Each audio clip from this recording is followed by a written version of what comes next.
when did we start being able to take a profit or being able to pay ourselves? And, all that, again, translates back to how you're going to move your product.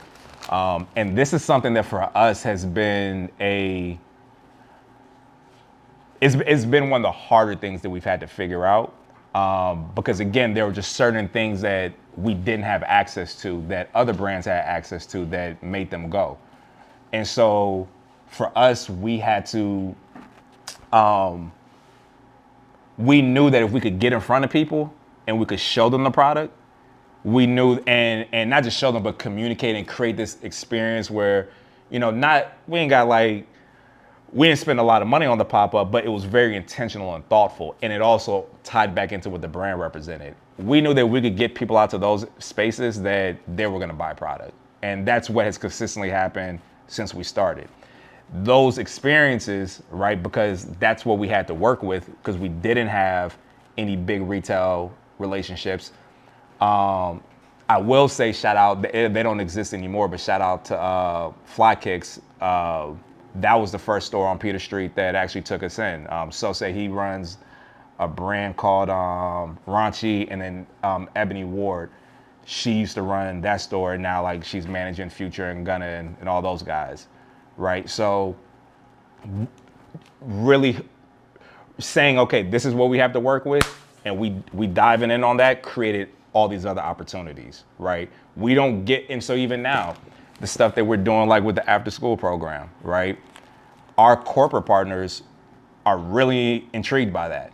Now, they're not doing that kind of work with us, but for whatever reason, that kind of work matters to them, right? So again, like what started out as us doing something out of necessity, closed-minded, you were here for closed-minded. Again, that came from Chris having an office at WeWork, and then because he had the membership there, we were able to use the lobby, right? So and then that also created sales for us, right? But it also gave us branding opportunities. It gave us opportunities to develop community, right? All of that stuff ends up impacting the bottom line as time goes on, but what I would say is that a lot of times, again, because of lack of patience, people don't go through the process to actually get to the place I think where, I'm having this conversation, right? It's easy to tap out. It's easy to get very, very frustrated when you got containers of product that isn't moving and you can't quite figure out why, right? Give yourself the time. You know what I'm saying? Give yourself time. And then also like make up in your mind, where do I tap out at? Right?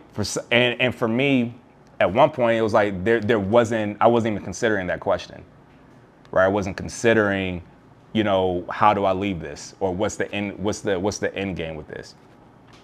That quickly changed when I got laid off though, because now this had to solely provide for me. Right? And so then in light of that, it's like, yo, if this can't pay for my bills, I got to figure something else out. And then that led to us setting goals, right? And then in setting goals, our focus and our attention went to those things, and I also have to, say that, God's grace and like allowing this stuff to play out the way that it played out, is very critical, because I also know that as dope as we are, as great as the product is, I know other dope creatives out there, and there's some things that, the ball just didn't fall in the court for you.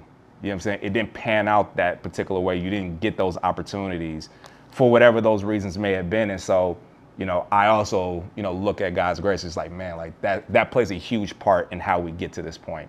But again, wrapping up the sales, you guys are gonna go through, like, your journey in how you move your product it should be fluid, right? Because once you figure out something doesn't work, you need to quickly be able to pivot and say, all right, boom, this is how we're gonna reconcile that. All business, and especially on the fashion side, is just problem solving, right? How am I gonna solve today's problem, right? That problem may be on the sales side. On Wednesday, Thursday, it may be marketing. On Sunday night, you may get an email that lets you know now that going into the next week, you're about to have production issues that you got to solve. Finances, I'm not going to say that they're always an issue, but it's always something to be considering, right? Because you're going to be spending money, you're going to be making money, and sometimes there's going to be no movement at all, right? And now how do I keep this thing going?